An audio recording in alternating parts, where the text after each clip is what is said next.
দুর্নীতির অভিযোগে খালিশপুর মাধ্যমিক বিদ্যালয়ের প্রধান শিক্ষকের অবসান চাচ্ছে জনতা।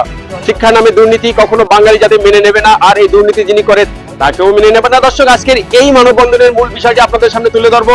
হাতে রয়েছে আমি আব্দুল আলিম, বিটেন বাংলা। চলে যাচ্ছি সরাসরি উপস্থিত যারা এখানে মানববন্ধন করেছে তাদের কাছ থেকে বিস্তারিত তথ্য আপনাদেরকে জানাবো।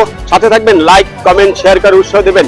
সরাসরি আমি প্রতিরোধ করতে চাচ্ছি, সেই অভিযোগ আমার মাথায় দেওয়া হচ্ছে।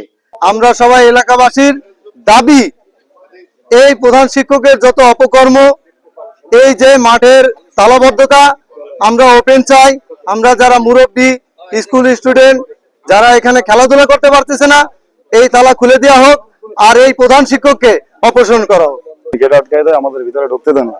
ওনার নামে অনেক নারী কেলেঙ্কারি আছে, উনি অনেক টাকা আত্মসাৎ করে, ঠিক আছে। ওনার মানে গাছ বেচা টাকা, তারপরে ওনার চরিত্র খুব খারাপ, ঠিক আছে। এলাকার সবাই জানে অর্থায়ন, তারপরে ছাত্রছাত্রীদের সাথে খারাপ ব্যবহার করে।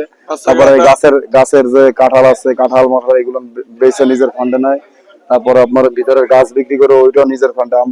আমাদের সামনে কোনো সময় দেখা না যে ফান্ডে এই টাকা আছে, উনি আত্মসাৎ করে, ঠিক আছে। তারপরে ওনার এই জায়গা গাঁজা খাইতে, এই জায়গা ওনার অনেক ভাইরপুরা আছে, গেট আটকাই দিয়ে দারোয়ানকের সাথে সংযুক্ত আছে। দারোয়ানটা গাঁজা খাইতে ওই জায়গায় ভিতরে ঢুকাই দেয়, ওই কোনায় গাঁজা সেবন হয়। ওনাকে কিছু বলে না, কিন্তু আমরা মাদক মানে আমাদের এমপি, আমাদের নেতা, প্রিয় নেতা রকিবুল ইসলাম বকুল ভাইয়ের কথা হচ্ছে মাদক ছাড়ো, মানে খেলাধুলার সাথে জড়িত থাকে মাদক ছাড়ো। কিন্তু এই স্যার আরো আমাদের যুব সমাজে মাদকের দিকে ঠেলে দিচ্ছে, খেলাধুলার দিকে দিচ্ছে না। আমরা মানে এই প্রধান শিক্ষকের অপসারণ চাই, ঠিক আছে। এই পদত্যাগ চাই, আর সুস্থভাবে জানে আমাদের এই ছেলেপেলেদের মাঠে ঢুকতে দেওয়া হয়। তার আর এই যে মাদক যারা সেবন করে এবং মাদক ব্যবসা করে তাদের সাথে স্যারের সংযুক্ত আছে, এইগুলো জানি বন্ধ হয়। এইটাই আমাদের এলাকাবাসীর আশা। আর আমাদের মাঠটা আমরা আজকের ভিতরে যদি খুলে দেওয়া হয়, তাহলে এই ছেলেপেলে খেলাধুলা করতে পারে। এইটাই আমাদের। যারা মানববন্ধন করেছে তারা তাদের কথা বলেছে। এবার যার বিরুদ্ধে, যিনি এই বিদ্যালয়ের মাননীয় প্রধান শিক্ষক, তার কাছ থেকে জানবো তিনি কি বলছেন। মানববন্ধনে আমার বিরুদ্ধে যে সমস্ত অভিযোগ উত্থাপিত হয়েছে তা সর্বৈব মিথ্যা, এবং আমি এই 17 বছর চাকরি করি, এর মধ্যে আমার বিরুদ্ধে কোনো অভিযোগ ছিল না। বিদ্যালয়ে গেট দেওয়ার পরে, এই গেট দেওয়ার পরে এই মাঠে বিভিন্ন অনৈতিক কাজ হতো। এটা কো এডুকেশনের স্কুল, দিনের বেলাও অনৈতিক কাজ হতো, রাতের বেলাও অনৈতিক কাজ হতো। আমার পাশে 2 জন নারী আছে। এখানে যে সমস্ত অনৈতিক কাজ হতো, সকালবেলা অনেক সময় আমি এখানে কন্ডমও পেয়েছি, যেগুলো দুঃখজনক। এবং বিড়ির খোসা আধা কেজি এরকম দিনে গাফি করা হতো। ওইটা বন্ধ করার পরে গেটটা আমার উপরে গেট খোলার চাপ সৃষ্টি হয়েছে। এটা করি নাই বিধায় তাদেরই ইন্ধনে আমার বিরুদ্ধে বিভিন্ন ধরনের অভিযোগ হইতে শুরু করে। তারই একটা অংশ আজকের এই মানববন্ধন বলে আমি মনে করি। এই স্কুলের আয়ের অনেক খাত আছে, বাড়ি ভাড়া আছে, গ্যারেজ ভাড়া আছে, তারপরে অডিটোরিয়ামে মানুষ এখানকে উপকার ভোগ করে, তারা কিছু পয়সা পাতি দেয়। এই পয়সা আমি গ্রহণ করি না, অফিস গ্রহণ করে, অফিসের মাধ্যমে ব্যাংকে যায়, ব্যাংক থেকে স্কুলের পারপাজে ব্যয় হয়। অতএব এই ধরনের অভিযোগ, অনৈতিক কাজের প্রশ্নই আসে না আমার সম্পর্কে। আমি এখানে বহু বছর বসবাস করি, আমার বিরুদ্ধে এই ধরনের নোংরা অভিযোগের কোনো প্রশ্নই আসতে পারে না। যে আমাকে হুমকি দেওয়া হচ্ছে, আমার বাড়িতে বোম ফেলানো হবে, আমাকে শারীরিকভাবে নির্যাতন করা হয়েছে। গত 19 তারিখ রাত 10টায় আমি থানায় জিডি করেছি। হুইপ সাহেব আমার স্কুলের ছাত্র এবং আমারই ব্যাচমেট।